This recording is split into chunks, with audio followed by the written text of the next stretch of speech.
I'm Dr. Eric Rosenberg. I'm an ophthalmologist at SiteMD in Babylon, New York, specializing in advanced cataract and corneal surgical procedures. Traditional ophthalmic microscopes have improved the precision of cataract surgery, but the potentially harmful effects of prolonged intense light exposure during surgery remain a concern. The NGENUITY 3D visualization system allows for digital enhancement of 3D images during surgery, allowing for improved clarity and magnification while using lower light intensity.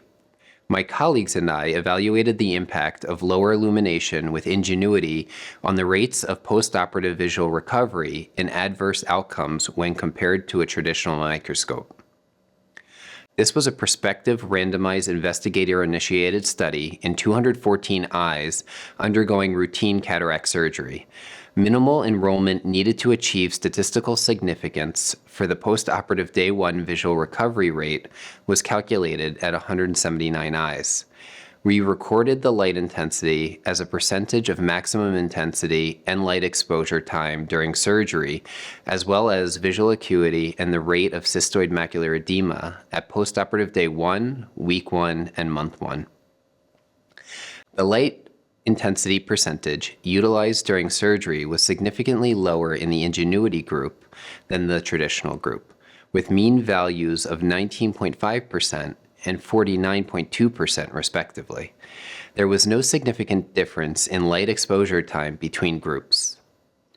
Looking at clinical outcomes, the NGENUITY group demonstrated significantly better uncorrected decimal visual acuity at 1 day postoperatively than the traditional microscopy group. Visual acuities at 1 week and 1 month postoperatively were comparable between groups.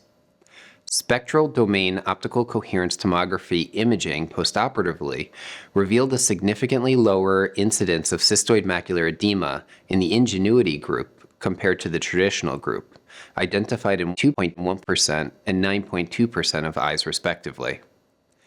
In a subgroup analysis of the 71 diabetic eyes compared to the 143 non-diabetic eyes, decimal postoperative day 1 and month 1 uncorrected visual acuities were superior in the non-diabetic eyes, and the rate of cystoid macular edema was 6-fold higher in the diabetic group.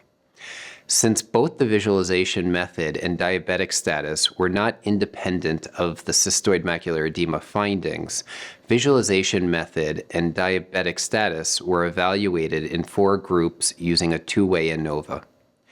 The incidence of cystoid macular edema in diabetic versus non-diabetic eyes was 20.5% versus 2.7% in the traditional visualization group, and 3.7% versus 1.4% in the NGENUITY group.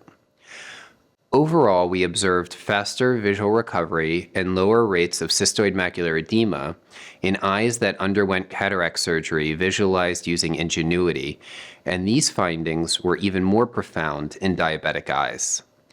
These results indicate that surgeons might consider using this platform to reduce light exposure and help obtain more favorable surgical outcomes.